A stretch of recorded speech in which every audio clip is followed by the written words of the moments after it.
shut up and just play some battles. Okay. Now, as I said in my previous episode introducing all those British light tanks to you, I kinda understand what they are trying to do. They are trying to make light tanks to be more as a scout or to play more as a scout than to deal damage. But if this is their goal, oh boy, they are way late. And by the way, I am recording this intro actually, or this intro is recorded as a post commentary because look at this. Yep, I am having one crazy ass lag at the moment while I started playing this battle, so I actually didn't talk at the start of this battle, but I was still recording it because I was hoping the lag is going to drop off. At the moment it goes up to 250 sometimes. So this next shot is also going to be quite ridiculous. I clicked way faster and I think this time it actually didn't even register. I didn't see any splashes, I didn't see the shell leaving the barrel, so lag is quite serious. But anyway, I kinda understand what they are trying to do, but oh boy, they are way late with that. We have EBRs in the game, who can do all the active scouting in the world.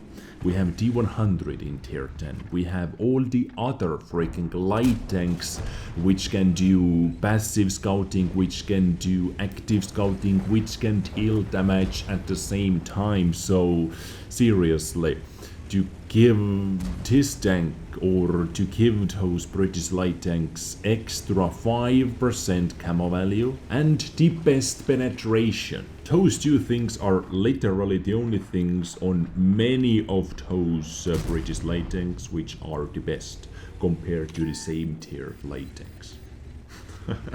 And those tanks, yes, they might have the best camo value, but the difference is just so freaking minor, it doesn't matter. Knowing all the maps, knowing how the matchmaking works, it really doesn't matter. At the moment I have to ask, do you even play your own game? Do you know how the matchmaking works at the moment? In many battles, I would say in most battles, we have at least 2 light tanks. Sometimes 1 light tank, 1 wheeled vehicle, but many times we have 2 light tanks or 2 wheeled vehicles and 1 other class. So 3 light tanks in total, together with those wheeled vehicles.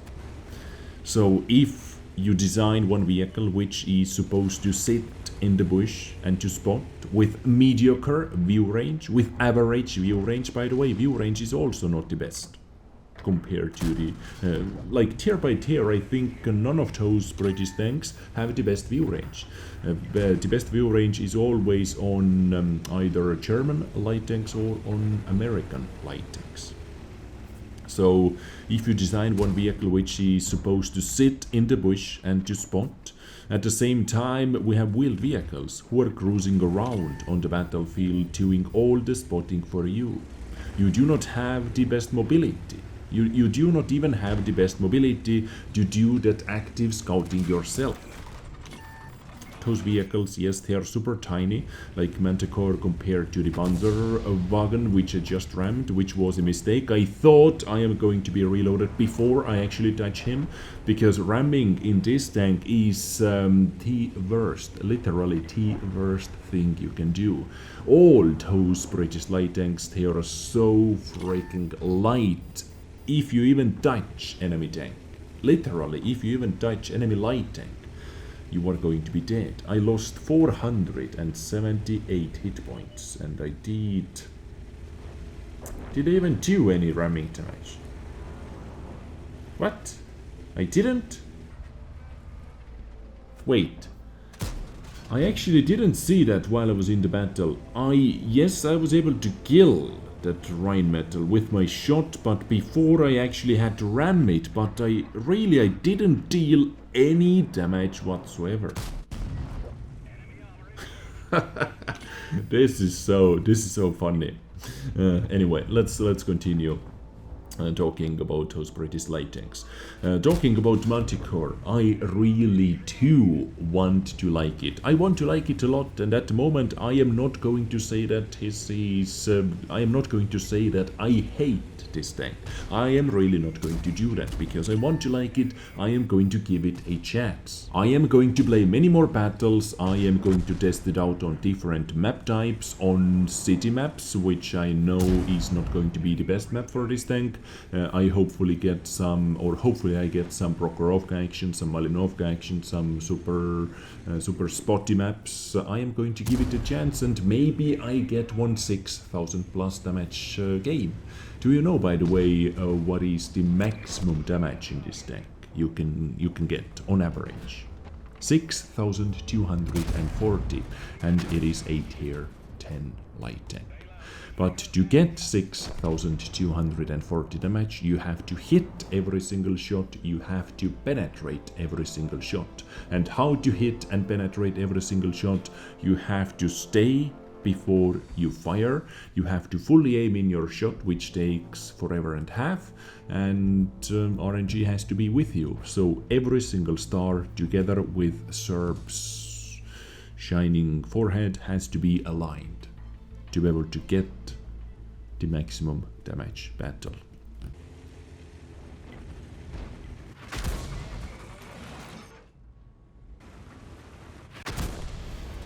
Okay, so this tank is small, tiny, right guys? And FA4005 is one of the most inaccurate tanks in this game. Okay. Finally, a battle with only 2 scouts. And let me guess, EBR is going into the middle. Nice. So EBR is going to cover the middle area. Now, what I am going to do in this battle is super simple. I am going to take one quite an aggressive position. One actually really aggressive position. I think my camo should be good enough. Yep, as you see, my camo is actually good enough to stay hidden over here. And I really especially like this position when enemy team doesn't have any artilleries. Usually RT simply counters this position here, where I am. And you can see I can keep the entire enemy team lit up without getting spotted. Never mind. Well, I just wanted to finish my sentence. But IS-7 is a bit too close for that little strategy. He's a bit too close. Boom. Quickly. I was able to spot those hill guys because of the Yak 100. Okay, FE425 fire. Boom, let's take back at it. This position where I am at the moment is super annoying for all those guys. Kinda getting distracted. Or they are kinda getting distracted, being distracted. Because of my silliness over here. By the way, can this guy see me? He might be able to see me. This is another big problem actually. You see that FE45 is aiming at me. He wants to get my ass. He wants to get that one shot. So I am simply waiting. I am simply waiting now. He's not aiming at me. And boom, like that. He gets even more mad. And well, he just got his one shot. Actually didn't need anyone else. How many guns are aiming at me? Did you see where that shot landed? Are you kidding me, dude? That shot landed nowhere near where I was aiming it. And you know, at the moment, I think they should not be able to spot me anymore. Beautiful. Good job. Not spotted. Nice. So, in this tank, you have to be super creative, kinda. Ooh! Was that a blind shot? I do not see 6 cents, and he almost splashed all my crew members away from my vehicle. Nice. Okay, so I am actually getting spotted. So that's 705A or something has decent enough view range for that. Where the hell are you going? Nowhere. Your game is over. Okay. This position still works out. Now I think it is time to move. Let's help out our teammates. Not enough gun elevation. Come on! Stole that kill and 15-6 victory. Yeah, from one super annoying position when enemy team doesn't have an artillery, so you can use it as well, but you have to play super carefully. With this tank you are able to do it, and as you saw, many of those heavy tanks, that FV-4005 especially, they were all super distracted trying to put one shot into me. Distraction in this game is epic, powerful weapon. More powerful than many other weapons in this game actually. If they are distracted, your teammates are able to mop them up. Let's play one more. Do you know what I was thinking? Why they made those British light tanks so freaking bad? And I should mention that this is just my tinfoil hat theory, so if you have your tinfoil hat somewhere near you in the reaching distance, please take it and put it on. Apply it to yourself gently. Just read the instructions. But what do you think if they know exactly 100% what they are doing over here? They knew exactly how the community is going to react to it, because I refuse to believe they actually want to put them into the game as it is over here. And because it is only the first test server version, and this is why I got the idea, and because I really want to like Manticore, because I love how this tank looks like, I like it. I want to love it. So this is why I am trying to find excuses and so on. So they know exactly how community is going to react to it. We do not like it, we say we do not like it on forums, on YouTube, Reddit, you name it, we complain, right? Because, yeah, I understand that this is how light tanks should be. They should be good scouts, good spotters, but as I said at the start of the episode, they are way too late to do that now, releasing an entirely new tank line or tech 3 line, because we have so many light tanks in this game already which can do all that and even more. So to add something like this simply doesn't make any sense. So they know exactly how we are going to react to it, and later on they already have the final versions ready. They are going to release it, they are going to buff all those tanks, and they can say, see, we listen you didn't like them, we tuned them.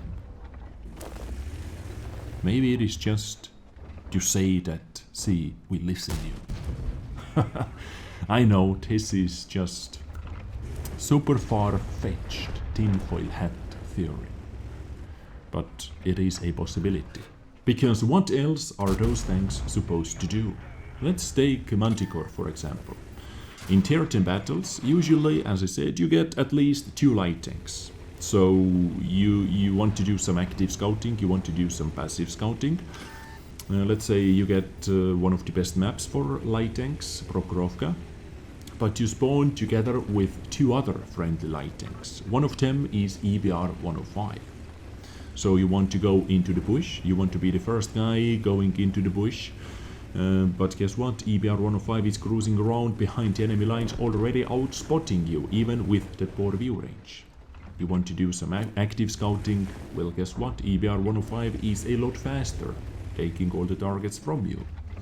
You want to do some damage? Of course you can do some damage after every 11.3 seconds. Like I was able to kill that Manticore for example.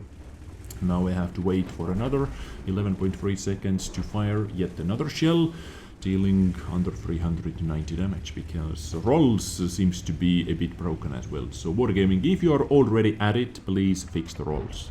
I have seen so many low rolls, it is not even funny, dude. And the ammunition capacity as well, of course. There are just so many things wrong with those tanks, I cannot even 90 anymore. In one battle I ran out of ammunition in 6 or 7 minutes. It was a long battle on not the Sand River, not the desert. I don't remember the name of the map, anyway, one of the desert maps.